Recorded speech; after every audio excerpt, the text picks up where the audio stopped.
Wake Forest Graduate School. Let me introduce today's speaker, Dr. Sailesh Mehta, or we call him Dr. Sailesh Anandji. He's a practicing ophthalmologist who owns a hospital in Vadodara, India. From his childhood, he was curious about deeper truths of life.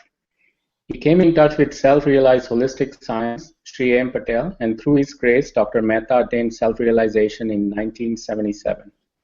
Dr. Mehta is a celibate and is deeply experienced in the field of holistic inner science. He devotes his life in studying, researching, and spreading the message of holistic inner science. In his quest to spread the message of holistic science, he has traveled to countries such as USA, UK, Canada, Australia, and New Zealand. His speeches on holistic science have been well received at national and international conferences. He is the author of several books which include Introduction to Holistic Science and Integral Living and Science of Liberation. Welcome, Sailesh Anandji. My heartfelt greetings to all of you across the world on this Holistic Inner Science discussion forum, and I await your further proceedings. Sure. So last time, Sailesh Anandji, we talked about happiness in general. Today, we're going to explore happiness further and talk about different aspects of happiness, starting from the very gross level to a little bit more subtle level. So if we can get started, I think most people these days are concerned about outer happiness. So maybe we can start with that. That's perhaps is the more like a grosser level of happiness, and then if we can take us from that level to more subtler level of happiness. Sure. So,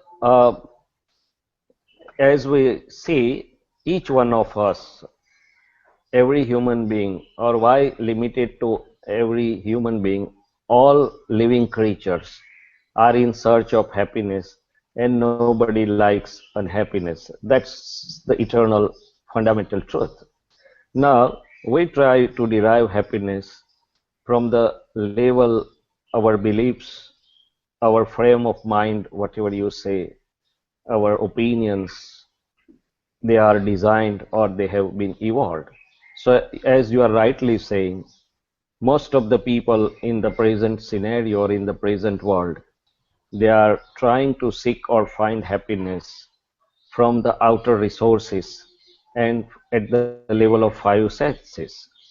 I feel that if I have maybe millions or billions of dollars or whatever my target is in the bank, once it happens, I'm happy. I feel that once I become the manager in the company, I'll become happy. I feel that my son and my daughter, once they are graduated, highly qualified, I'll be happy. Once they do that, I feel that once they get a good partner, I'll be happy. Once they do that, I feel that once I become a good grandfather or good grandmother. So the one way is it's a race, unending race which is going, and I always have that carrot distance from me, and that carrot keeps on driving me in a humorous way. If we ourselves put a carrot of belongings or carrot of some material targets ahead of us, nothing wrong about that, but then we do need to research about that. So the wise people say two things, that why in trying to achieve those targets and deceiving our mind and ourselves that once I achieve I'll be happy, and by the time I reach there again, once I achieve something further I'll be happy. So it's always trying to look into the future, and wise people say enjoy the present moment. One who cannot live in the present moment can never be happy. So happiness is not something to be achieved, it is a way of living. I have to live in the present moment. So holistic science says that see both the things, what is making you unhappy, what's making you stressful, what is making you stretch beyond your limits so that you become really fatigued or unhappy, and how one can have happiness. So we'll examine some few small areas which are pertaining to our life and living, which affect us the most. And at the pivot, at the center, is the incorrect understanding about anything or everything. leads to unhappiness, unhappiness, and unhappiness. The correct understanding will lead to happiness, happiness, and happiness. In the lighter terms, if there is a darkness, there are going to be a lot of stumblings. If there is even a small light, there will be no stumblings. In still another way, if I am doing some experiment of the science, or if I am doing some task or some job, if my knowledge about that task or job is correct, effortlessly I'll have a desirable results. But if my knowledge is incorrect, if my fundamentals are incorrect, no matter how hard I try, it will not yield desirable results, and in fact it will lead to more puzzles and some issues. So the fundamental is we need to try to have the correct understanding, right beliefs or right visions about each and everything. So holistic inner science has this in center, that observe, examine, and try to understand each area, that what's the correct understanding. Now if we start with the outer things, then most of us are in a race of collecting more and more devices or toys and money and wealth and whatnot. So I have iPhone 5, or I don't know, iPhone 6, and now they have put another. Before I really know how to use this iPhone, I'm in a race for, because Rajini Bhai has already acquired that, and Manish Bhai has, and I am left out. So that makes me run more competition and comparison, competition and comparison. And in trying to run into that, I really don't have time to enjoy. I don't have time to relax. I don't have time to sit back and enjoy. So holistic science says one thing: enjoy whatever is available and in front of you, and don't bother about the things not available at the moment. I can have normal thinking, normal efforts, normal and natural efforts, but no sooner I try to become above normal or below normal or unnatural about the things, it just takes away my happiness. Not only it takes away my happiness, it makes me unhappy. So this is one thing that, okay, and if I ask myself, do the devices really make me happy? Do the amount of money is really making me happy? Sometimes it is other way around. So what makes me happy or what makes me unhappy? So here is the another principle of the holistic inner science, that you have to have the holistic living, attend to all corners of life and living. If I am running only after one corner of money and career and profession, I had some time back heard a wonderful story that there was a young gentleman, and in a young age he became so successful, having so many companies and CEOs and so much of money. But in the bargain, he had no time, so his wife left him. That, okay, you be with your company and money, and I am leaving you because you don't have time for me. And there was another interesting story, a monk who sold his Ferrari. So people realize the truths hard way, that running after all these materialistic things, do they really make us happy? Is it the things which is making us happy, or it is my belief of looking at the things which is making me really happy? So all these are rather at the moment, they have gone above normal. The science and technology is also good, but if I become above normal in using this technology, right now the classical example is my smartphone, my laptops, my electronic toys.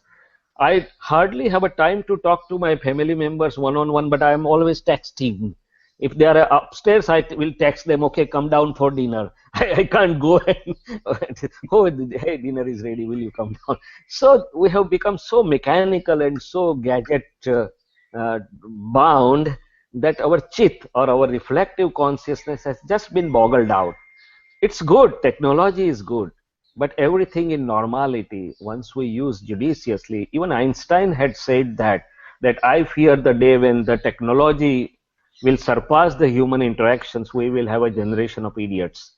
And needless to say, the world knows that there are so many research studies which are coming out that by overuse of all these things, our communication skills are going down, our interpersonal dealing skills are going down, we are becoming psychic and whatnot, so many things. So I need not tell them, but this is one area, that anything above normal is not good, anything below normal is not good. Come to normal. Normal and natural living is the key to happiness, not the competition and comparison.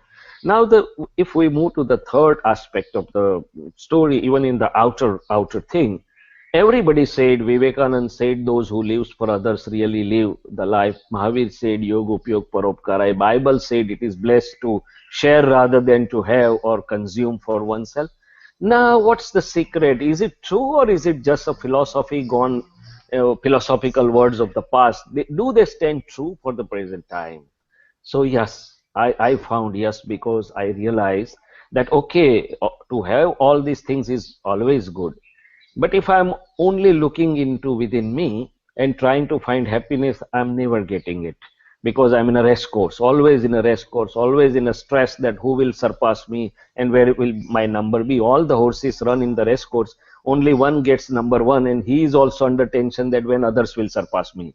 So that's my life. But when I realized that, okay, no sooner I try to see that, okay, can I help somebody? Can I, or even if I smile and greet somebody heartily, that brings me happiness. I haven't offered anything, but I have hearty smile. My heart is glad about greeting somebody, and that makes me happy. So whatever actions of my mind, speech, and body, which are going to help others, which are going to make others happy, do make me happy first. So this is where the science come into play. That really I am not obliging anybody else, but I am obliging myself first before obliging others. Before making others happy, I am becoming happy first, and before hurting others, I am also getting disturbed. So this is the secret or a key of the happiness at the level of the heart. Holistic science doesn't deny that you should not have money.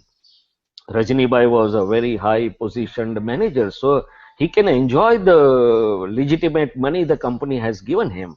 But at the same time, when the holistic principles are interwoven inside it, then it becomes the holistic picture that, okay, enjoy everything, whatever is available and in front in normal and natural way. And at the same time, have the intent that how can my mind, speech, and body make others happy? How can my mind, speech, and body be instrumental in obliging others? And believe me, really, I'm not making others happy. I'm not obliging others. Really, I'm making happy myself first. I'm obliging myself first. So in the present scenario, I believe that we all need to come to little normal limits. We have become above normal. I'll give you another example that I met a young guy in Australia around age of 34, 35. He was working so hard all the night, working to deliver the goods and everything. And he had made up his mind that I'll work hard for 10 years. And he had given a big house and nice house to his wife and two children. And he had a belief that, okay, if I work hard and make everything free, my wife, children, and my life will be very happy. But then one day his wife complained in satsang, humor, of course, lovingly, that he doesn't have time for us. So then all the hard work, but for whom he was doing, they are unhappy. So we need to attend to all corners. We need to look at our wife or husband. We need to look at our family life. We need to look at our children. We need to look at our own personal living, our own inner living, because whatever you say, happiness outside or inside, believe me, happiness doesn't come unless my inside, my heart, my inner relative inner self, mind, intellect, reflective consciousness or ego is involved, because the resources are not happiness. It is how I project through the resources my beliefs. So ultimately it is at the level of inside that always happiness or unhappiness is being experienced. And that's where the science says that know your inner self, discover the world within, whatever you want to achieve. Now, at the same time, let us also explore what all makes me really unhappy, or what's hindering my happiness. And if we look at several scenarios, I'm working, I have good pay package at the company and working nicely, but my boss doesn't behave the way I want him to behave with me. My colleagues don't have good remarks, and they are someone doesn't passes something too bad, two words which are not liked by me. All my happiness goes down the drain. So is my remote with me or my remote of life with somebody else? Always at home we try to keep remote with his, even husband wife lovingly fight, no, give me remote, wife says give me remote, children says give me remote, but where is the remote of my life? And another humorous question, for happiness, does outside world matter more? Does everything, situations, belongings, devices and things and positions in the outside world matter more, or my inside world matter more? And even the Western philosophers came out and said that what lies in front and what lies behind us are tiny matters as compared to what lie within us. So these are some basic but some interesting things. That what is all making me unhappy? If I list during the whole day, during the whole week, during the whole month, then I come across several situations that I have expectations from other people that Rajani Bhai should behave with me like this, he should have this sort of words. Now Rajani Bhai has his own flavor. I can't expect Rose to have the flavor of jasmine, and I can't expect jasmine to give me the fruit like a mango.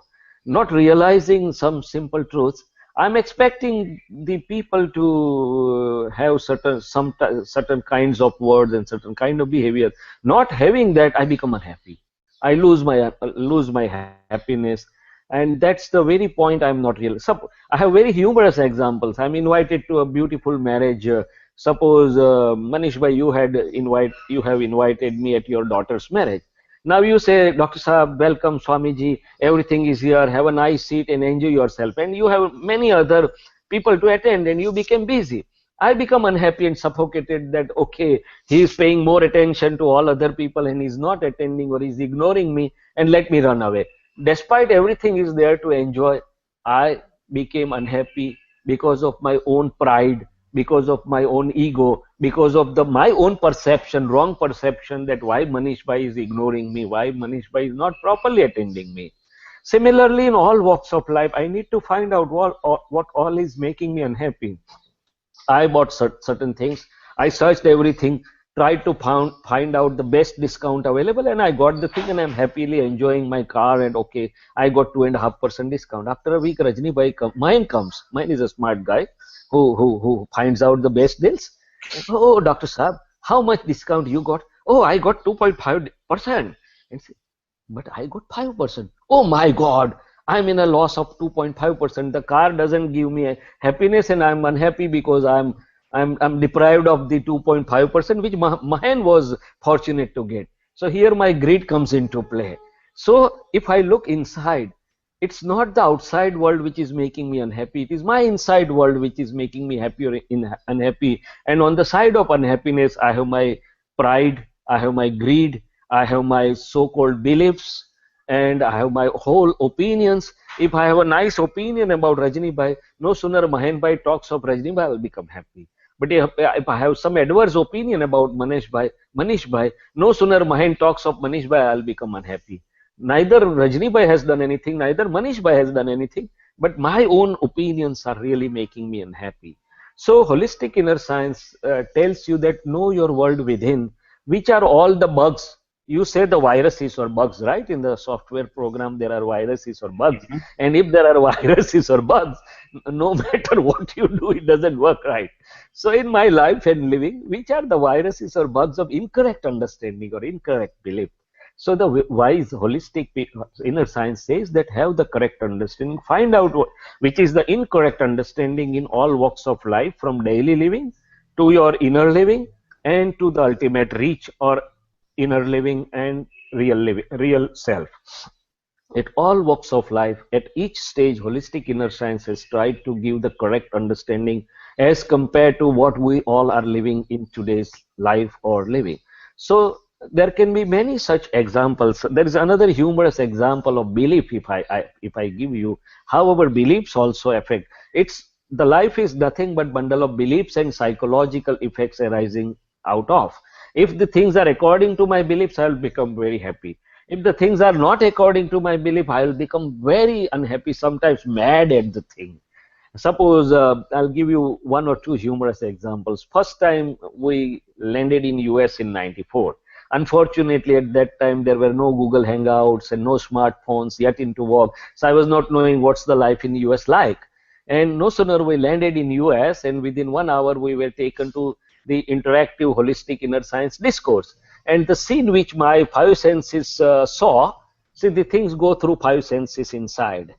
But how we react and how we perceive is there is inner filter of beliefs and visions or understanding. If in Instagram we can change this filter, everything will change.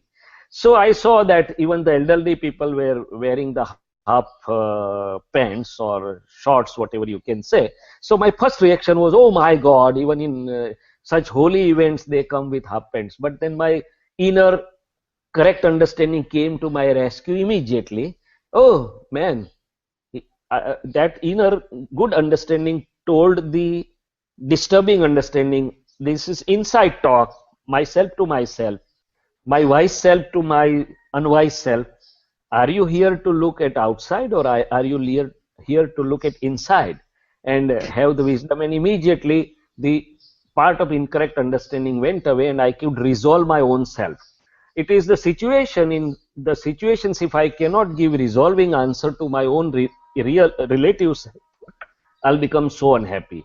If I can give a convincing, resolving answer to my own inner self, I will immediately become happy. So my wise self told these unwise boy inside that here we are here to look at inside, we are here to look at inner treasure, we are here to look at inner virtues and pure self. So look at that. This is outside, it doesn't matter. And immediately I become happy.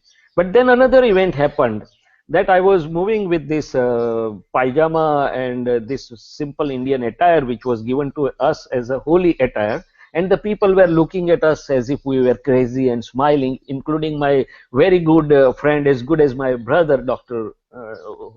At whose home I was. And I asked them, what's wrong? Did I do anything wrong?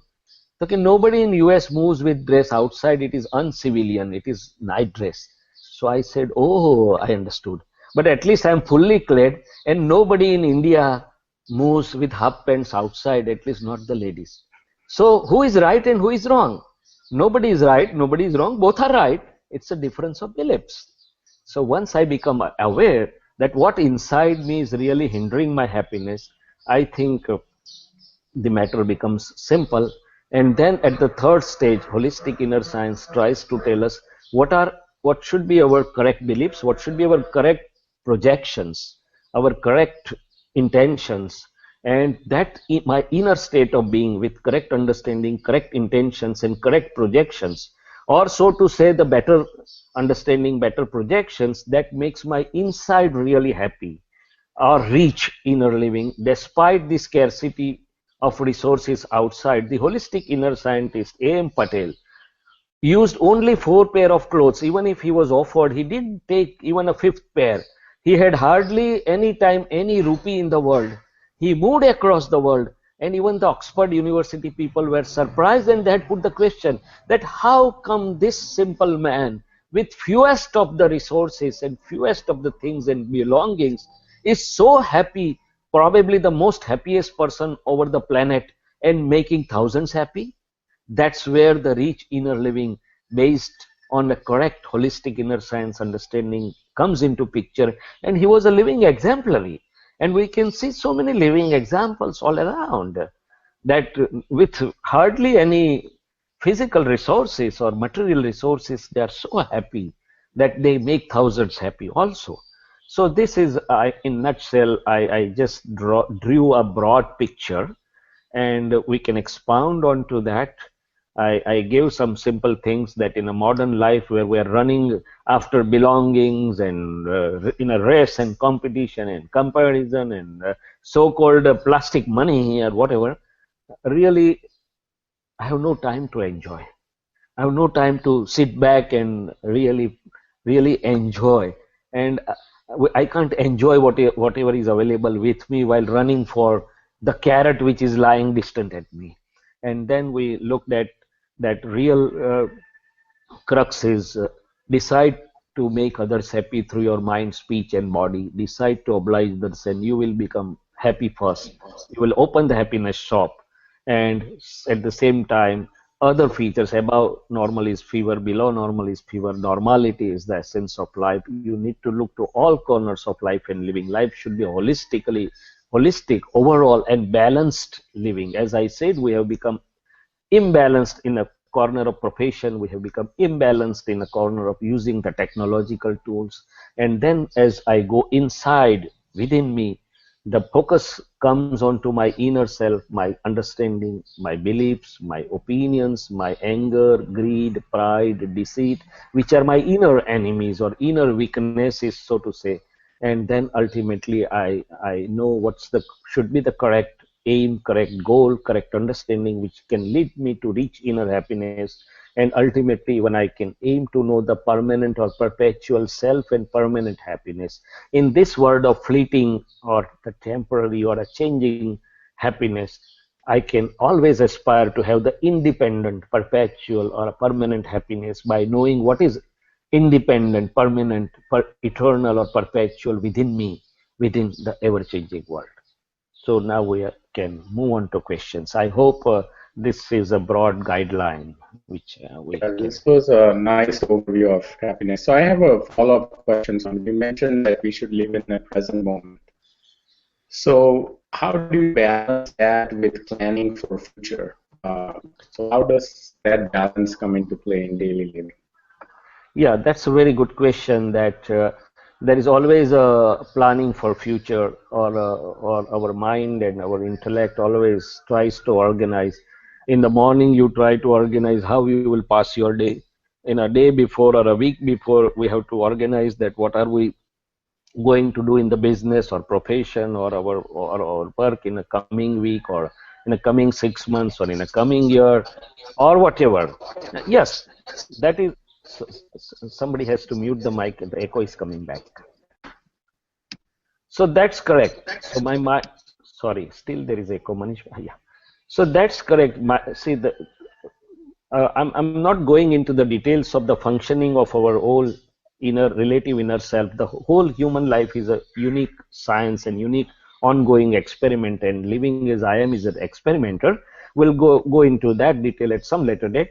But okay, in normality, I have to think about the future and plan a little.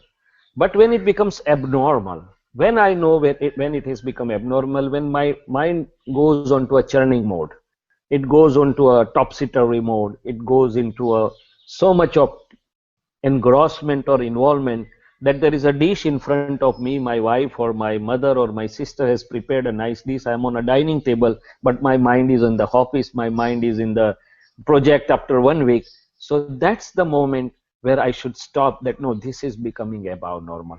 Anything in normal limits, okay, do have some spare some time, do some work and leave it. Because am I the independent doer? Am I going to control all the circumstances which are going to unfold the day, which are going to unfold in the week, which are going to unfold in the 6 months, which are going to unfold in the coming year? So I need to have a broad guideline or a broad roadmap, and that's all, and do the necessary things and leave rest of the things to nature. As an eye surgeon, I also prepare some things, I check, but I don't know moment to moment how my surgery is going to unfold. It is going to be different with different patient. So I need to tell my relative self that work, decide, work sincerely, have everything as per your best of understanding, care, caution, and leave rest to nature and see how the things unfold, right? Not knowing this principle, the people get worried, people get tense, people get so much of the things that rather than be able to do the good job, it becomes half of or more than half of the energy is lost into that. So anything in normality, I need to have normal thinking and normal planning. But then even while thinking or planning, I am in a present moment. Because who is thinking, who is planning is my mind, my intellect. So I just see that how the thinking is being done, how the planning is being done. And when I'm observing that as an observer, as the neutral person, I see that, okay, are you doing it normally or you are becoming abnormal? If it goes in a normal tone, even while planning, I'll be enjoying. Even while thinking for future, I'll be enjoying. Mind may go in future, but I can remain in present. This is the subtlest key I'm giving to you. It's not that I can prevent the mind to go into the past or to the future. Mind may go to the past, mind may go to the future, but I can remain in the present as myself, as being by myself, as being what is happening, to see what is happening to inside and what is happening outside. And then I know the secrets of nature, that after all, the things happen by accumulation and dispersion of so many circumstantial evidences which come together or disperse in a scientific way. So it's the scientific circumstantial evidences, and the power is in the hands of nature, and I'm most important but an instrument. So this is the way And no sooner, see, the bottom line is, as Rajani Bhai always says, what is the bottom line? Or you always say, my present moment happiness. No sooner I start losing my happiness, no sooner I start losing my inner or outer harmony, no sooner I start getting disturbed, I should become aware, oh, something is going wrong. Please take legal U-turn. Please take legal U-turn. The outside GPS sweetly warns us. There should be some inside GPS and some inside warning wisdom noise that please become normal. Please turn back. This is, yeah, this is wonderful. So we have our first question from the audience. Please go ahead. Yeah, this is Rajnikant Patel from Bethlehem, Pennsylvania. I'm a retired professional and the author of children's book. Sailesh Anandji, thank you for giving us a broad outline of outer and inner. But I have two scenarios, and I'd like you to dissect and bisect from the outer happiness versus the internal happiness. I come home from work tired, and I do some chores, talk with my wife, talk with my children, and then I sit down in front of the TV and relax. I think I'm relaxing by watching TV for my favorite show, and then happily or something I go to sleep. But and sometimes in the sleep I get some work problems anyway before going to sleep. That's one scenario. Second scenario is I get my my granddaughter's birthday coming up, and I do all the planning, and during the birthday I'm very happy, and I'm saying, see, I did this, I'm doing this. So, you know, these are two different scenarios I'm thinking about. What is the outer, where is the inner happiness? I'm confused now. No, okay, that's a very good point you brought out. In fact, in these two categories, I think you described most of the things of the life. That first scenario is working for the whole day till my machine of mind, body, speech allows me or gets exhausted, maximum overtime and maximum target meeting and whatever. So I have till the point I'm exhausted or drained down, or the company says go out now. There's no more job. So I worked hard all day and come home. And see, there is another beautiful sentence revealed by holistic scientists. Most of the happiness of the world, or the world believes, or we experience, is nothing but getting refreshment or rejuvenation from our fatigue. We have fatigued ourselves so much that now whatever the moments of letting go that fatigue off is my happiness. It's not really the happiness. I've run so hard in a hot summer, and now even a baboon tree I feel happy sitting underneath the baboon tree. So I'm drained out whole day, stretched and mental jugglery. Then now I'm at home. So that's a relief from that fatigue, and not really the happiness. That's one aspect. And I am not able to sit with my own self without any outer gadgets. So I keep myself occupied to TV, and I keep myself occupied to serials. And even sometimes while looking at the TV and serials and taking the nice dinner, my inside, as you rightly said, maybe hovering around something, job problem, or somebody having told us something not good or not welcoming, and we are involved and engaged into those stories where I have not been able to reconciliate my inner self or give the resolving answer. So my mind is stuck over there, my intellect is complaining, and really I'm not enjoying. I am only trying to occupy myself, and if I can go to little extreme step, I'm rather trying to dump myself inside, making my inside little non-heard in the outer noise, because I'm afraid of hearing my inner voices and inner noises, I would say. Why Manish Bhai did this to me? Why Mahen did not do my job properly? Every time I do his work, even going out of way, and when I requested him, he turned away and he didn't do my job. So many things of the day keep on coming inside us. So I not knowing how to give the convincing answer or how to find happiness, and not become unhappy into those things. I just keep myself occupied into TV, serial, and just go to bed. Everything mechanical, trying to keep myself engaged outside. So that's not really making me happy. And the simple testimonial is, while doing all these things, is my face always smiling? If somebody takes photograph, is my face tensed? Who is the CEO or a company employee who has a smiling face and yet doing the job nicely? The secret of the life is the things happen naturally, normally. If I remain there, just aware, just sincere, just applying myself within and without to the task, I'll remain smiling, and still the job will be done best. So this is the testimonial that even while viewing the TV, I keep on giving thousands of opinions. So this fellow is like this, and future American president, if he becomes future American president, we are all doomed. And she becomes, my God, you are not enjoying TV, you are fighting with so many opinions, always positive, negative. So we are, first and foremost, we are living life unaware. We are not living the life with awareness. And the secret of living in present is be aware. Live with mindfulness. You use the word mindfulness. We use the word awareness. So awareness coupled with correct understanding.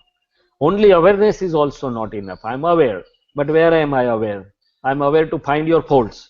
I'm aware to find your mistakes. That's also not correct. Seeing anybody's dark side, seeing anybody's mistake, seeing anybody's shortcoming makes me unhappy first, not. And reverse way, if I see your some virtue, if I appreciate for your good work, if I have gratitude for something, then it makes me happy. So the first scenario, Rajani bhai, which you narrated, I think is the story of most of the people in the world, of most of us, and it's a sort of mechanical life, living with unaware or not mindfulness, not correct understanding. We are just trying to keep ourselves bound to one or other thing, and the reflective consciousness, which is when it is bound to outer things, it doesn't really bring happiness. When it is aware in the present moment, when it is within ourselves, it will bring happiness. The second scenario you described, you have the upcoming birthday of your granddaughter, and even before you invite anybody, even before you spend $1, your face is smiling. Even your wife understands something good is there, he's smiling. He was never smiling for all these days, and today he's smiling. And the secret is not that you are doing, but this action. Now, at the moment, you have decided only at the level of mind. But even at the level of mind, because it is going to make few children happy, you are becoming happy first. So whichever actions of mind, speech, and body which are going to make others happy, do make us happy first. Then the event will unfold later on. So first decision, first my projection, first my bhav of making someone happy in some or other way. Somebody is in a hospital and I may say, uncle, okay, I'm going that way. I can do you need anything? I can give and deliver at the hospital. Even I have not told you, but from the moment I decide, I'll become happy. So this is the secret, that the happiness, the world is trying to understand happiness at the level of mind and ego. That is why competition, that is why comparison, that is why I'm a bigger CEO, and that is why I have a bigger post, and all this running around is there. But it's not really giving us happiness. Happiness should be at the level of heart. And this is the second scenario, is one which is giving us happiness at the level of heart. And there is a humorous real life situation that one of my doctor friend's daughter, a physiotherapist from India, is married and went to USA, your very country of plenty, I would say. And after 2 years, she made a very nice observation for 2 years, and she rang her mom, which she shared with me. Mom, here there is everything in plenty, more than required. Even I don't know how many shoes I have, I don't know how many clothes I have not worn.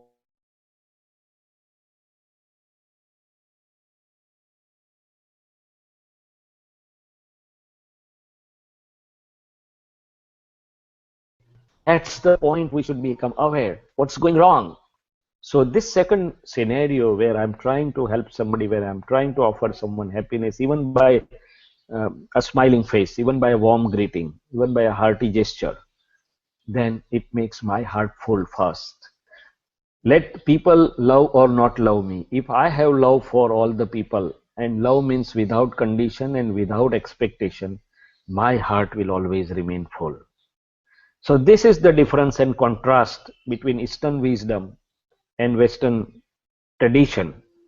In Western tradition, they try to live within themselves, self-centered or within themselves, husband, wife, and sometimes even lonely, and move and have a big caravan and move across the world, and oh, I am the king of the world.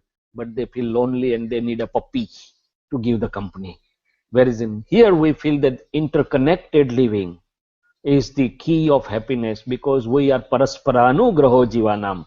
We are all living beings are interconnected, and that is where the principal lesson comes, that because I'm interconnected, because world is me only, there is no other in the world, for my rich inner living, my first projection in the morning is, oh Lord, let my mind, speech and body make one and all happy.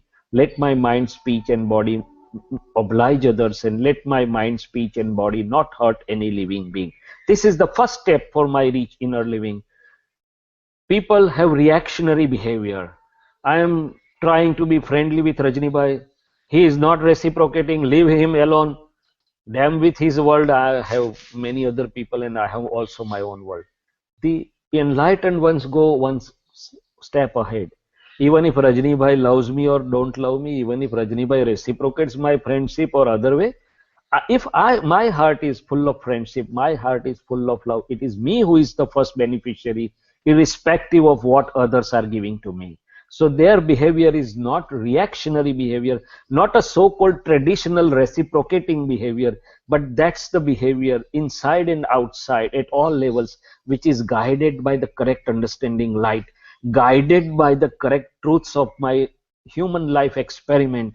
And that's where my rich inner living is always there, which is independent of anybody doing anything to me, of all the resources, of all the situations. That's where the statement comes, that does my happiness and unhappiness, success and failure, fulfillment or no fulfillment depends on outside or depends within me. And it is here that it depends solely on me and solely on me, by way of this correct understanding and correct fundamentals of human life experiment. So Thank you have you. nicely brought out these two situations, which goes to the basic fundamentals of the holistic inner science. Thank you very much. You really alluded that intent. That is Yes. very, very important for us, that the intent has to be the correct intent. Thank you very much. But the intent evolves out of understanding. Yes. My intents are always the result of my understanding. And understanding results into change of opinions, it results into change of my inner convictions, it results into change of my inner intents. So that is why holistic science says that we don't ask you to forcibly change your behavior.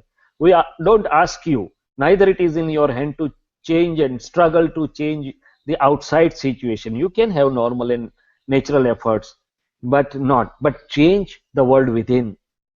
Change your understanding and everything will change. The inner world first and then the outer world. So we say it is a new vision, new world. New vision leading to new world within and the new world outside. Thank you very much. Wonderful, Swamiji. We have another question from the audience. Sure. Go ahead, Geeta-ben, you may have to unmute yourself.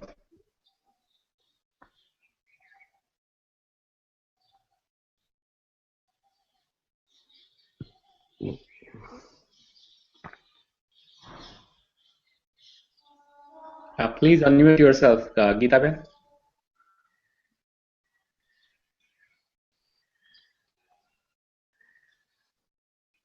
No, you have not heard. You have not unmuted yourself, Geeta-ben. Yes. Okay, go ahead. Dr. Sailesh Anandji, this is Geeta from Houston. I'm retired field geologist and learning holistic science. My one of own question, like speech of other people and my speech affects me, Yeah. and I become unhappy. Now, during our conversation and interaction with the audience, I got many causes that why it happens, but I would like to know the real way of the happiness, the real tool. You explained the cause may be greed, pride, competition, opinion, beliefs, abnormality and imbalance. And I have gotten few points like a positive aspects, love, and interconnection. Can you show me the real way not to get affected, even my own speech and other people's speech? I really appreciate it. Thank you. Oh, you have brought us so wonderful and mysterious question, I would say. So difficult also, because all of us as the no, difficult for the in a world perspective. We are talking in the perspective of the whole world or the whole of the interested mankind. That all of us experience. That's what I was saying. That I have all the happiness and contented. But no sooner somebody talks something, two words which are not liked by me, and my fuses, all fuses are blown out. Whole circuitry gets deranged and disturbed within and without, and everything goes into bubbles, all happiness. So the word, very word is a world. There is one aphorism that word is a world. And there is another aphorism that word, W-R-D, word is like a weapon. Use it cautiously. So these, having said that, there is a science that no sooner somebody tells us something or we hear something, the word goes within and it starts affecting our inner world very fast, even before we realize, good way or bad way. Somebody tells us two positive, loving, kind words and we become very optimistic and energized even though we are sick. Somebody giving us real inspiration and we start running even if we are sick.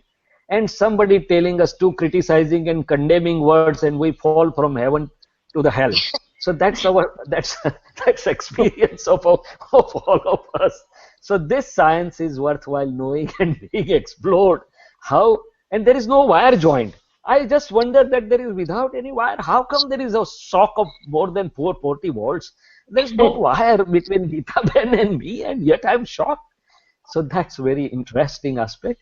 First, let us understand the speech of others. How does it affect me, and positively or negatively?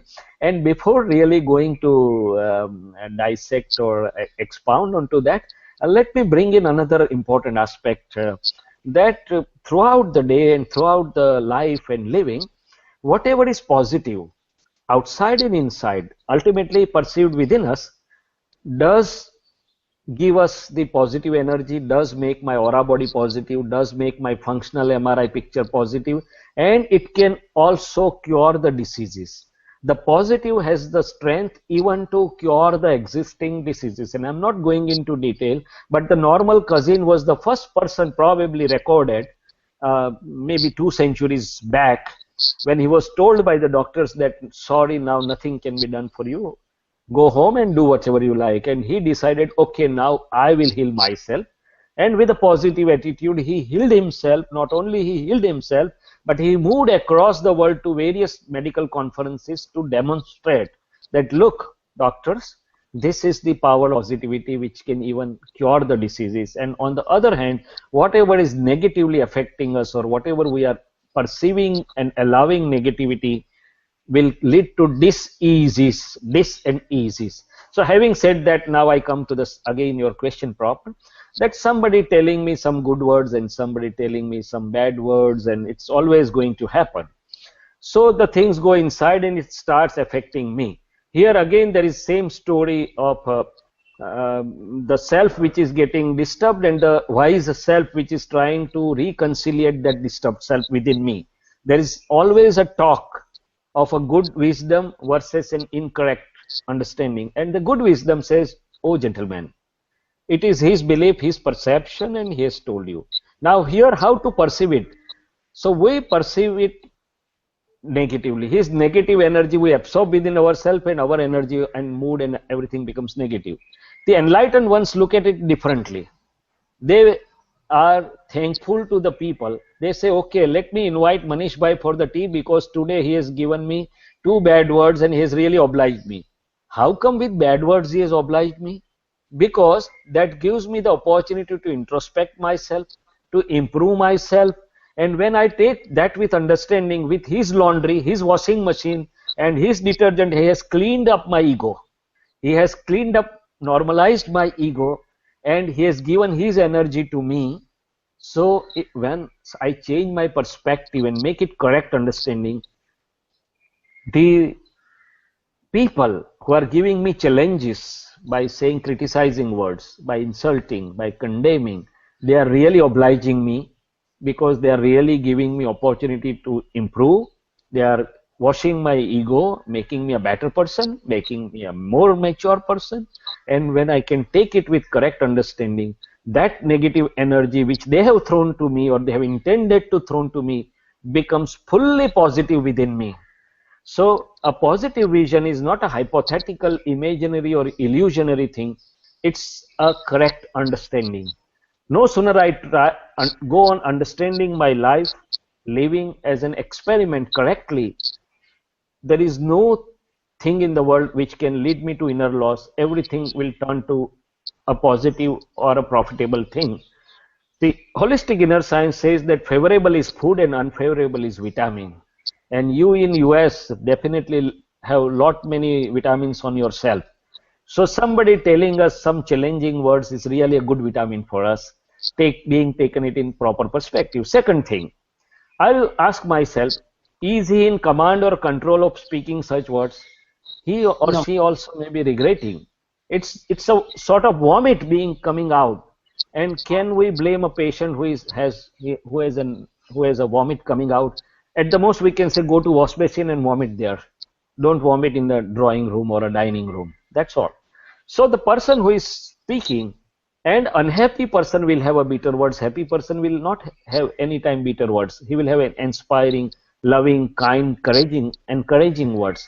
So in fact, I will have a empathy and whatever you can say, sort of compassion for that person that who is forced to speak the painful words or hurting words, because within himself or herself, he or she must be disturbed. Something must have disturbed him or her. That's why such words are coming. And he is a patient, and as a doctor, I can't afford to become a patient like him. I have to remain a doctor and help him come back to his or her normalcy. So when I change my perspective, I am always the gainer. That I will look from different perspective, that let me help to regain his or her normalcy. Let me help that he or she becomes happy again, so that such words will not come out of him or her. And really, nobody is independent to throw out the words. It just comes out. Now, when we observe ourselves also, as you had the second part of the question, that how I can remain unaffected of my speech. And have you observed that even before I say, Manish Bhai, you are not a good person, I am affected within, even before the word comes out, and even before I say, Rajni Bhai, you are a good person, my face is smiling, even before I say it outside, there is a positive effect.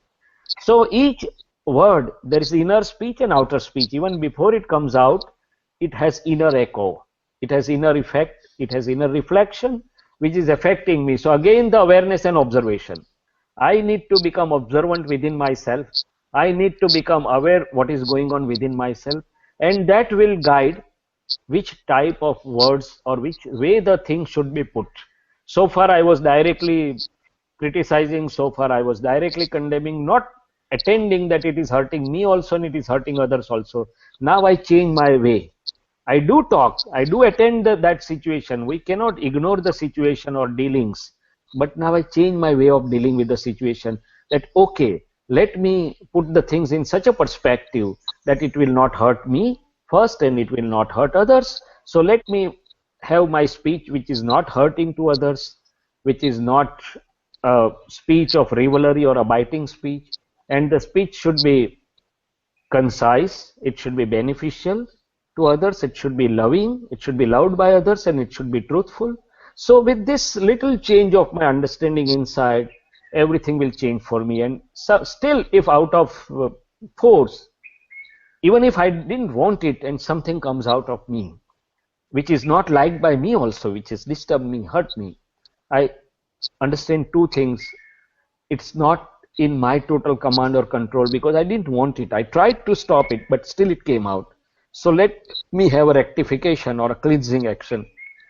And immediately I will clean it, because by chance, by mistake, if we have missed the exit and we go in wrong exit, there is always a legal U-turn to come back to the proper way. So holistic science always offers a very good way to forgive yourself and to forgive others. People say forgive yourself, but how, they don't tell us. And how can I forgive myself when I have done something bad which is biting me? So here is the way that if I have some hurting words have come out for you, of me to you, which has hurt you, I will say that, okay, I bow to pure self, which is free of mind, speech, body, name and name belonging, attachments of Gita men and all karmic bonds, and in very presence of pure self, I confess I'm doing within my heart, I confess my mistake that I have these hurtful words or speech with you. I beg pardon and decide not to do it again. Please give me strength so that I can have a smooth, sober speech. So this is the way we can go, that we can remain unaffected. But unless that experiment is done correctly, there is no shortcut way. This is the easiest and shortest way. In fact, the correct science is the easiest and shortest way. All the other ways are longest, arduous, and non-correct and non-yielding ways. That even if I try, okay, it was necessary to be hard with Manish Bhai, and it was necessary to be strict with Rajni Bhai, but me biting, it will keep me affecting. So unless I come to the correct way and correct understanding, and even if it has gone wrong way, unless I cleanse it, I'll not come to free of my effects. And then when I am so much aware and enlightened and I have cleaned my relative self so much, then I can remain knower and seer of the speech coming out of me. That's the ultimate state. Thank you. I appreciate it. That was really heartfelt, accepted answer. Thank you. So, Shailesh Anandji, I think we come to the end of this talk. Thank you everybody for participating. We just scratched the surface of, such a vast topic, happiness, and you touched on several things, having the correct vision, having correct understanding, how to forgive others, how to forgive ourselves, how to not confuse, as you pointed out when you were asked about somebody just relaxing, coming from a hectic day, and not confusing that with happiness. And you touched on several other aspects to have that obliging nature, to help others. By helping others, we are helping ourselves. So what we'll do come next time is probably delve in a bit deeper in different aspects that give us happiness, different visions that give us happiness. Our next topic, we'll continue with the happiness topic, but we will be hosting our next talk third week of September, September 18th, Sunday at 8 p.m. Central. Hopefully everybody can join us. If you have any last words, Swamiji, please go ahead. Yeah, the thing which came to my mind as a research topic for the world and for all, the Mahavir said, Mahavir was asked a question, who is the happy person or who is happiest in the world? And the answer came from him, one who doesn't have any craving or begging for anything more. And you research onto that. One who doesn't have any begging or any craving for anything more. And you research into that. That is a hard one. No, but it's a research. No, I don't say implement. Research. Just see, research. The thing which has come from the height of the enlightenment has to have some universal truth. So That's what is right. that universal truth? Implementation, holistic science never use the word implement. No, holistic science never asks anybody to implement. Holistic science just says research and understand. What he means to say, why, how, when, what. And this is a research topic, I hope. This which has just come out of me for us. Jai This is Satchidananda. this is a good one. This is a good one. Good night, everyone. Yeah. Jai- See you next month. Good. Goodbye. Goodbye.